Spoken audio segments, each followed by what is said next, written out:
Practicing black magic is about embracing the shadow side of spiritual work, not out of malice, but from a place of power, protection, and personal sovereignty. It's a misunderstood path often painted as evil, but in truth, it is simply the raw, untamed force of energy wielded with intent, sometimes to banish, to break, to bind, or to strike back. Black magic is not for the ungrounded or the careless. It demands respect, self-awareness, and accountability.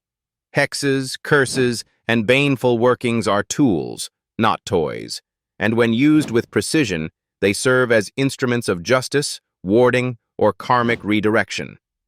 A hex may be used to silence a liar, to expose a manipulator, or to stop an abuser. A curse may serve to dismantle the prosperity of someone who has caused deep harm. These acts are not expressions of hate, but of consequence. First and foremost, practical black magic begins with clarity of intent.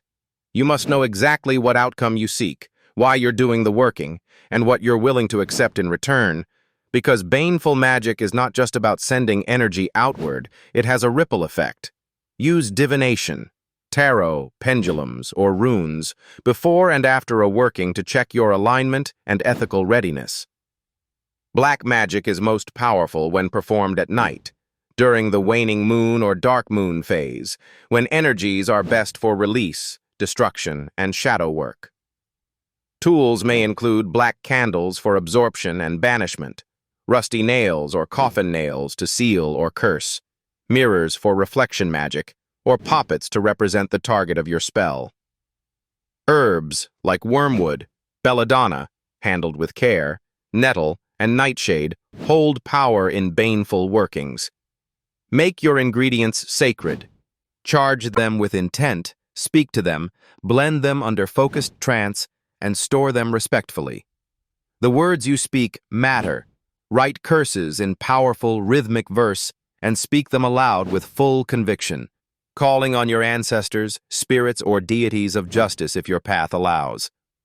A simple hex may be crafted by carving the target's name into a black candle, anointing it with baneful oil, such as a blend of cayenne, black pepper, and vinegar, and chanting words of binding while visualizing the person's influence being stripped away.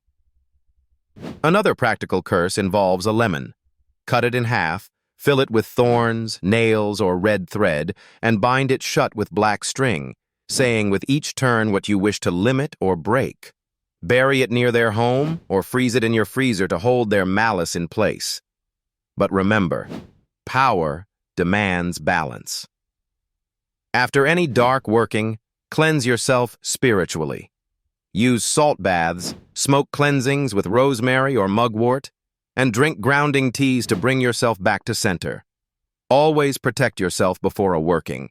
Cast a circle, call your guardians, wear protective talismans, and anoint your body with oil meant to repel psychic backlash. Keep written records of every working, dates, targets, symbols used, and results to track your patterns and sharpen your craft. If you've cast a baneful spell and regret it, reversal is possible, though difficult. You can create a reversal jar with uncrossing herbs like hyssop and rue and pray to remove your energetic ties to the situation. Know that undoing baneful magic may take longer than casting it, so patience is key. Remember, practicing black magic does not make you cruel. It makes you conscious of the full spectrum of energy available to you. It acknowledges that light and dark must coexist. Sometimes justice requires teeth. Sometimes peace is only found after the storm. Black magic is not chaos for the sake of chaos. It is order restored by force when no other options remain. Practitioners of the left-hand path must have strong moral compasses, not weak ones. You must ask yourself with every spell, is this necessary? Is this justified? And am I prepared to accept the consequences? If the answer is yes, move forward with reverence and strength. Empowerment lies not in suppressing your shadow, but in mastering it. When approached with discipline, knowledge, and honor, black magic becomes a weapon of truth, a shield for the oppressed, and a tool of transformation. In the hands of the wise, it heals through confrontation, protects through intimidation, and teaches that love without boundaries is not love, it's vulnerability. Hexes are not about control. They are about reclaiming agency. Baneful spells are not about cruelty. They are about drawing lines where others have crossed them. You do not have to be a victim. You do not have to forgive everyone. You do not have to tolerate spiritual bypassing in the name of light.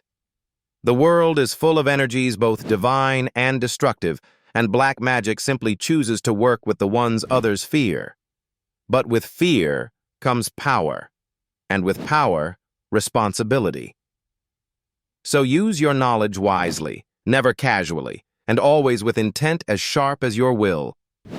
Black magic is not evil. It is focused. It is ancient. It is yours to command, if you dare, and if you do so with respect. Like and subscribe for more on manifestation, mysticism, and spirituality.